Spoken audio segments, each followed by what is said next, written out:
Jake Paul is scared to fight Anderson Silva. Now, obviously, there's some back and forth with Dana White and Jake Paul that's been going on for some time now. And obviously, the last press conference that we saw from Dana White, Jake Paul was mentioned and pretty clearly stated like he wants to fight the UFC's top guys and whatnot, maybe Masvidal.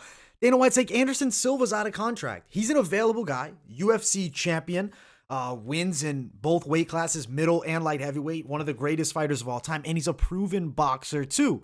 Jake Paul, I don't know if you guys saw, he made some claims. Oh, I don't want to fight Silva. It would push the narrative that I'm only fighting older fighters and whatnot. I really don't think it would. I actually think people would be impressed that he has the balls to go in there and fight Silva. He doesn't have that type of confidence. And there's some clear factors. Anderson Silva, he's proven as a fighter, and he's a striker. Like, they want to hype up Tyron Woodley. Oh, he's this MMA striker. He only knocks out fighters because he has a threat of wrestling.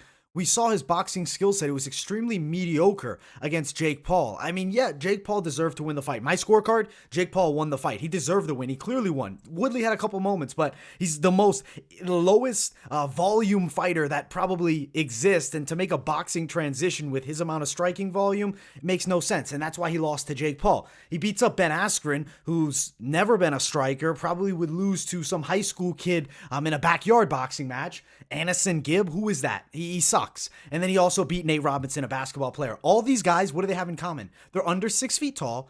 They have distinct size disadvantage against Jake. Jake's about 6 foot, 74-inch reach. Anderson Silva's 6'2" with a 77.5-inch reach. So he's going to be fighting a guy that's longer. How will Jake Paul deal with having to push and come inside? We've never seen that from him. He's been able to control range against these shorter fighters. He is scared to fight someone taller. I mean, do I blame him? If I was Jake Paul, I wouldn't want to fight Anderson Silva because we all know what would happen. If that fight happened, Anderson Silva would knock Jake Paul out. Would it be in the first round? I don't believe so. Jake Paul's a better boxer than Tito. I don't even think it would be in the second.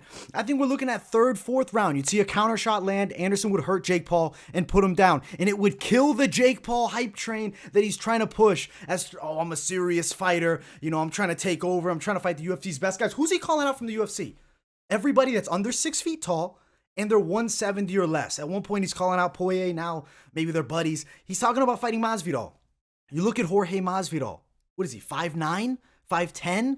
He's got about average wingspan for that height. Sure, he's got some power, and he can box better than most MMA fighters. Definitely better than Tyron Woodley, but he'd still be at a size disadvantage against Jake Paul. So that would give Paul confidence. Obviously, Jake Paul's realistic. Like, he knows fighting Masvidal, that's a risk. But the risk factor of fighting Anderson Silva, greatest striker maybe in MMA history, who transitioned to boxing and beat Julio Cesar Chavez. Could Julio Cesar Chavez not beat Jake Paul? I know Jake Paul talking about, oh, Silva, he beat an old Chavez and he beat a washed Tito. But would Jake Paul be able to beat Julio Cesar Chavez? No, he would lose that fight clearly. Julio Cesar Chavez is a very superior boxer to Jake Paul. Anderson Silva, far superior boxer. He would dominate him. He would hurt him. He would beat the brakes off of him and embarrass him at 46. I think Anderson Silva could probably still beat Jake Paul at 56, 10 years from now. And Jake knows this. He knows deep down. So he's playing the game. He shot something back at Dana White, right? What does he say? Oh, you know, I want to make fights against the UFC superstars. Anderson Silva is a UFC superstar. Yeah, he's not under contract, but he is. He's 46. So then he uses the older excuse. Okay. So is Jorge Masvidal going to be the guy? Dana White's not going to work with Jake Paul now. It's going to happen. If Jake Paul is able to win a couple more fights, Silva's going to be dodged. Vitor Belfort called him out. You think he's fighting juice to the gills, Vitor? No, Jake Paul's not. I think Jake Paul is probably going towards the option. Maybe he fights a Tommy Fury, but he's going to dodge the biggest and most dangerous fights. And you know what? As a marketing genius that he is, and it's unfortunate, like I know a lot of people hate Jake Paul. I know a lot of you probably in the comments are going to hate the shit out of this video because I'm talking about Jake Paul. But we got to keep it 100. Jake Paul is a marketing genius. He does great selling himself.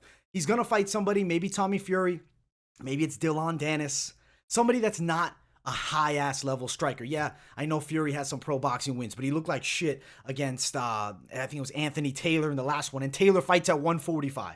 I think Jake Paul is in a legit fight versus Fury, but maybe a chance to win. He's not going to fight Silva. He's not going to fight Vitor. He's not going to get the game-bred fight. He's not fighting Masvidal. Maybe he beats Fury. They somehow work something. He really needs to keep moving forward. Maybe 6-7-0, and then the UFC decides to work with him and just shut him up. And honestly, when he fights that higher level of guy, he will get shut up.